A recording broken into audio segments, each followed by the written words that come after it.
விளங்கவே விளங்காது, உருப்படவே உருப்படாது. நீ இந்த விஷயத்த பண்ண போறியா? இதை நீ பண்ணனா நீ வாழ்க்கையில் முன்னேறவே மாட்ட, உனக்கு இது சரிப்பட்டே வராது, இதை பண்ணவே பண்ணாத அப்படின்னு நீங்கள் வாழ்க்கையில் ஏதாவது ஒரு விஷயம் பண்ணும்போது உங்கள் சுற்றி உள்ளவங்க கிட்ட சொல்லும்போது அவங்க எல்லாரும் இப்படி சொல்கிறாங்களா, அதை நீங்கள் காதலே வாங்காதீங்க. உங்களுக்கு ஒரு விஷயம் பிடிச்சிருக்கு, அதை பண்ணணும்னு நினச்சிங்கன்னா அதை உடனே பண்ணுங்கள், கண்டிப்பாக சக்ஸஸ் ஆவீங்க. எதுக்காக நான் இந்த விஷயத்த சொல்கிறேன்னா, போன வருஷம் இந்த டைம் இந்த ரம்பை இலை செடியை நான் நட்டு வச்சேன். குட்டியோண்டு செடியாக தான் நட்டு வச்சேன். அது ஒரு வேர் கூட இல்லை, வேரே இல்லாமல் நட்டு வச்சேன். அதை கூட ஒரு வீடியோவை எடுத்து போட்டேன், பார்க்கலாம் அது வளருதான்னு சொல்லிட்டு.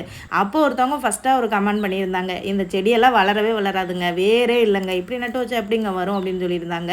ஆனால் எனக்குள்ளே ஒரு நம்பிக்கை இருந்துச்சு, அது எப்படி வராமல் இருக்கும், அதெல்லாம் வரணும். ஆனால் இப்போ பார்த்தா நல்லா 3 பிரான்ச்சாக பிரிஞ்சு அதை சுற்றி நிறைய செடிகள் வந்திருக்கு. மற்றவங்களுக்கே கொடுக்கலாம் போல் அந்தளவுக்கு இருக்குது. இந்தியா போகும்போது இதுலேருந்து நான் கொஞ்சம் செடிகள் எடுத்துகிட்டு போய் ஊர்லேயே வைப்பேன். ஸோ பெஸ்ட்டு எக்ஸாம்பிளாக இருந்துச்சு இந்த ரம்பையில செடி. ஸோ நீங்கள் எதையும் பண்ணுறதுக்கு தயங்காதீங்க. இந்த செடி வளரவே வளராது, ஒன்றுத்துக்குமே ஆகாதுன்னு சொன்ன செடி தான் இப்போ வளர்ந்து பசுமையாக இருக்குன்னா பார்த்துக்கோங்களேன்.